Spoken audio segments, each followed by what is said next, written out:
안녕. 여기 뒤에가 너무 정신없구만. 옮겨서 찍자. 그래. 마지막이야. 진도로는 마지막. 중간고사전 마지막 영상. 지난 시간에 뭐 했냐면, 극성공유결합과 극성분자가 다르다라는 얘기를 했죠.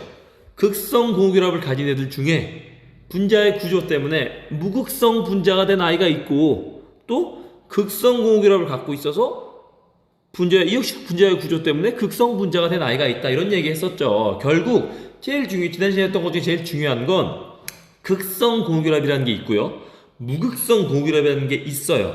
극성공유결합과 극성분자는 전혀 다른 얘기다.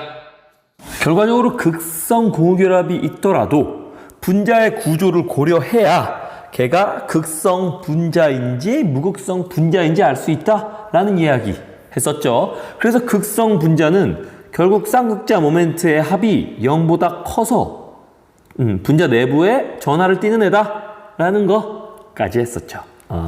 이제 이번 시간에는 그걸 정리하고 이번 시간 내용 많지가 않아. 해보자. 먼저 분자의 구조와 극성을 정리하면, 먼저 그 분자가 극성공유결합을 가지는가 부터 봐야 돼.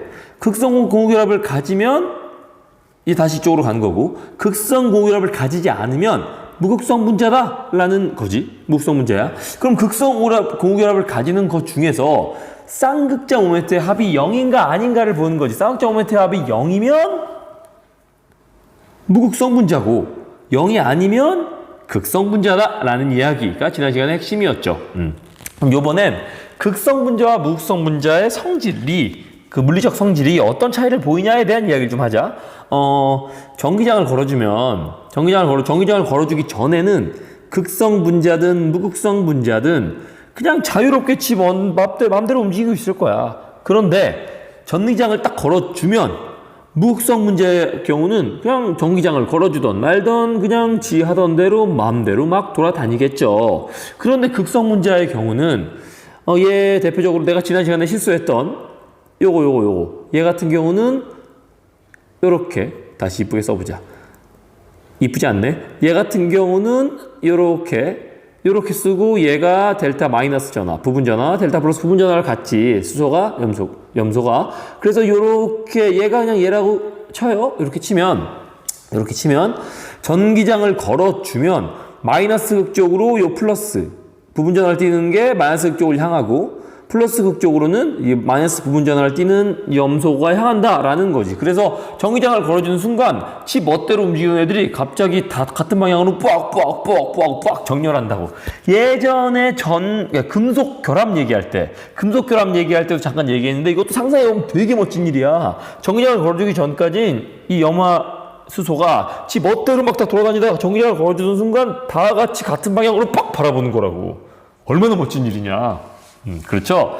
이렇게 된다는 얘기지요. 이게 극성분자와 무극성분자의 물리적인 차이 하나였고, 그리고 극성분자는 대전체를 가까이 하면, 즉 전하를 띠는 무언가를 가까이 하면 휘어요. 전하라는 말을 자꾸 쓰는데 전하라는 말이 뭔지 알지? 그냥 전기를 띠고 있는 거야. 이게 전하가 전기를 짊어지고 있다는 뜻이거든요.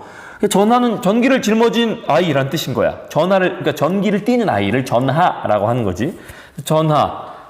전하를 가진 물체, 이 대전체를 가까이 가면 물줄기가 휘어요. 이 경우에는 지금 무극성 물질이라서 여기에 지금 전하에 막 머리에 비비든 어디에 비비든 해서 전하를 띠는 이 물체를 가까이 가져가도 얘는 전혀 전하를 띠는 물체, 대전체에 끌려가지 않는다라는 거야.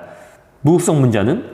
근데 극성분자는 풍선 같은 경우 이렇게 마이너스 전하를 띠는 풍선을 가져가면 요 방향, 평소엔 원래는 이렇게 아무 방향이나 있던 물분자가 요렇게 플러스 부분 전하를 띠는 요 수소 부분이 요 마이너스 전하를 띠는 풍선분 쪽으로 이렇게 배열이 되면서 휘게 되겠지, 요렇게. 그래서 실제로 이렇게 물줄기를 가늘게 해주고 대전체를 가까이 되면 엄청 많이 휘어요. 너희가 예상하는 것보다 반드시 많이 휘어. 근데 내가 수업 시간에 이걸 보여주면 다들 우와 한다니까요? 생각보다 너무 많이 휘어서 학교 오면 보여줄게요. 보여줄 수 있을까? 보여줄게요. 자, 다음. 그 외에, 일단 극성 물질과 무극성 물질은 서로 섞이지 않아요. 섞이지 않아. 그게 왜 그런지는 화투에서도 자세히 배웠는데, 기본적으로 전하를 띠는 아이들이 서로에게 강한 인력을 작용하는 게 에너지적으로도 안정하거든. 그래서 이 전하를 띠지 않는 무극성 물질이 극성 물질 속으로 스며들면 극성 물질이 자기들끼리 전하를 작용하면서 안정된 상태에 있던 게 이 무극성 물질이 끼어들므로써 그 안정된 상태가 깨지잖아. 그러면서 안정화가 떨어진다고, 에너지적으로. 그렇게 안정화를 떨어뜨렸을 때, 불안정해졌을 때 그걸 채워줄 어떤 무언가가 없다는 거지. 그래서 자연적으로 가만둬도 얘네가 섞이지 않아, 에너지적으로. 섞일 필요가 없으니까. 그래서 이렇게 나누어진다는 거지. 헥세인은 예전에 그거 할 때, 탄화수 할 때 잠깐 얘기했었는데, 헥사는 몇 개를 말하는 거지? 탄소 6개를 말하는 거지. 세인이니까 ANE, 세인. 그래서 탄소 6개가 결합한, 단일 결합으로만 결합한 물질을 바로 헥세인이라고 하지. 기억날려나? 그렇다는 거예요. 뭐 이렇게 극성 물질과 무극성 물질이 섞이지 않는 것, 그리고 이렇게 극성물과 무극성인 기름이 섞이지 않는 것, 이 역시도 용해도에 관련된 이야기지. 헥세인과 물의 혼합 용액이라고 말하지만 섞이지 않잖아. 그래서 헥세인과 물을 따로 두고 거기에 염화, 구리, 얘는 물에 되게 잘 녹는 이온 결합 물질이지. 얘를 놓고 막 섞으면 어떻게 되냐면 바로 물층. 염화구리가 파란색이거든. 왜 파란색이었어요? 기억나요? 염화구리에 있는 구리 2+가 파란색이거든요. 그래서 헥세인이랑 물을 혼합한 용액, 바로 요런 데다가 염화구리 수용액을 집어넣는 거죠. 뭐 가루를 집어넣어도 괜찮고. 집어넣고 흔들면 어떻게 되냐면 물의 장로는 염화구리니까 이 부분이 파랗게 된다라는 이야기죠. 여기에 이제 구리 2+가 녹아 들어가서, 알겠죠? 이번엔 이 용액에 아이오딘을 넣고 똑같이 흔들면, 아이오딘은 보라색이거든요. 보라색. 똑같이 흔들면 어떻게 되냐면 보라색이고, 얘는 보다시피 이런 결합을 하는 아이라서 무극성 물질이죠. 그쵸? 이제 알죠? 얘를 보면 무극성인 거 알겠죠? 일단 극성 공결합이 없으니까. 그쵸? 무극성 공결합만 있으니까. 그래서 얘는 무극성 물질이라서 물에 잘 안 녹아요. 어디에 잘 녹아? 헥세인에 잘 녹죠. 그래서 똑같은 방법으로 흔들면 어떻게 되냐? 바로 요 부분이 보라색이 되는 거죠. 알겠죠? 아까 같은 경우는 구리 2+가 여기에 녹아 들어가서 이 부분이 파란색이 됐는데, 지금 같은 경우는 아이오딘이 여기에 녹아 들어가서 이 부분이 보라색이 된다라는 그런 이야기. 그래서 결국 결론이 뭐냐면, 그래서 극성 물질은 극성 용매에 잘 녹고 무극성 물질은 무극성 용매에 잘 녹아요 라는 결론이라고요. 알겠죠? 그래서 옷에 묻은 때나 아무튼 때가 물에 잘 안 녹는 거예요. 때는 대부분 기름이거든요. 무극성 물질이거든요. 그래서 기름때가 묻으면 물로 아무리 씻어도 잘 안 씻겨요. 왜냐면 기름은 물에 잘 녹지 않으니까. 오, 재밌죠? 몰랐어요? 몰랐죠? 아무튼 그렇다는 거죠. 됐어요. 분자의 극성과 끓는 점에 대한 얘기를 해보면, 분자량이 비슷한 분자면 극성이 클수록 녹는 점과 끓는 점이 높아져요. 이거 이해 가죠? 근데 여기서 중요한 건 분자량이 비슷해야 돼요. 왜냐하면 분자의 끓는 점과 녹는 점에 영향을 주는 건 분자량과 극성이거든요. 왜 분자량이 녹는 점에 영향을 주는지는 고하원에서는 배우지 않아요. 그래서 그냥 이렇게 분자량이 비슷한 경우는 극성이 크면 녹는 점과 끓는 점이 높아져요 라는 거죠. 왜 그런지 알겠죠?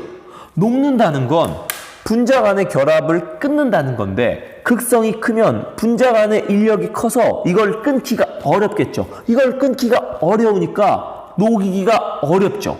그래서 녹이기 위해서 더 많은 에너지를 줘야 되죠. 그래서 녹는 점이 높아지죠. 됐어요? 이해가죠? 극성이, 지우고 해볼까? 정리하면 극성이 크면 분자 간 인력이 커지고. 그쵸? 예쁜 글씨를 써주고 싶은데 이게 타블렛이 세워져 있어서 그런 거야. 그치? 분자 간 인력이 커지고, 분자 간 인력이 크면 끊기 위해 에너지가 많이 필요하고, 에너지가 많이 필요하다는 건 결국 끓는 점이 높아진다. 이렇게 되는 거죠. 이렇게 되는 거죠. 알겠죠? 그래서 메테인과 암모니아 같은 경우를 보면 메테인의 분자량은 얼마죠? 탄소의 원자량을 12로 치고 수소를 1로 치면 얘 분자량은 다 지우고 이쁘게 써보자. 메테인의 분자량은 12 더하기 4니까 분자량이 16인 I죠. 그쵸? 암모니아는 질소의 분자량을 14로 치면 탄소가 산소가 합치면 17이에요. 둘의 분자량은 거의 비슷하죠. 분자량은 비슷해. 이렇게 분자량이 비슷해요. 분자량이 비슷해. 극성유는 어때요? 메테인은 정사면체 형태로 무극성이고, 암모니아는 요렇게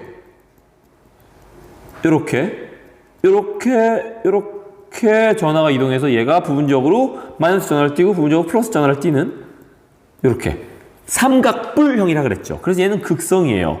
분자량이 비슷해. 근데 얘는 무극성, 극성이야. 끓는 점은 얘가 더 높겠죠. 엄청 높죠. 얘는 영하 161인데 얘는 영하 33이에요. 얘보다 극성이 더 크네. 또 있어요. 누가 있을까요? 여기다 물도 볼까? 물은 분자량이 얼마야? 물은 분자량이 얘가 16이라고 치면 18이죠. 다 비슷해. 16, 17, 18. 그쵸? 근데 얘는 그럼 끓는 점이 몇 도예요? 100도예요. 자그마치. 엄청나죠? 얘네 둘을 비교해보세요. 분자량이 2밖에 차이가 안 나는데 얘는 극성이 굉장히 강하거든요? 그래서 끓는 점이 이렇게 차이가 많이 나. 극성을 가진 물질이 이렇게 높은 끓는 점을 갖는다. 라는 건 높은 인력 때문이다. 라는 걸 이해하면 되는 거예요. 여기까지 하면 이제 중간고사까지의 범위 3단원이 끝나요. 늘 느꼈겠지만 과학은 더더욱 그래. 수업 시간에 배운 것과 시험으로 푸는 문제 사이의 괴리가 엄청나게 커요. 이 간극이 엄청 커요. 수업 시간에 배운 거 영상을 통해 들으면서 다 이해하고 알겠다 재밌네 라고 하더라도 막상 그 상태로만 시험을 보면 시험을 굉장히 못 볼 수밖에 없어요. 그러니 이걸 이해했으면 이제 문제를 많이 풀어봐요. 지난번에 얘기했던 문항편 문제도 풀어보고 좀 이게 내가 좀 실력이 좀 된다, 내가 좀 되겠다 싶으면 좀 어렵지만 기출문제도 풀어보고 그러면 되는 거예요. 꼭 문제를 많이 풀어봐야 돼.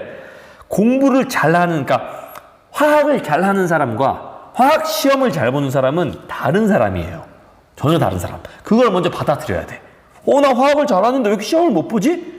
너는 화학을 잘하는 건 맞아. 하지만 화학 시험을 잘 보는 사람은 아닌 거죠. 다른 거야. 둘 사이에 교집합도 분명히 있지만 같은 존재는 아니야. 꼭 시험을 잘 보는 연습, 문제를 많이 푸는 연습을 해야 돼요.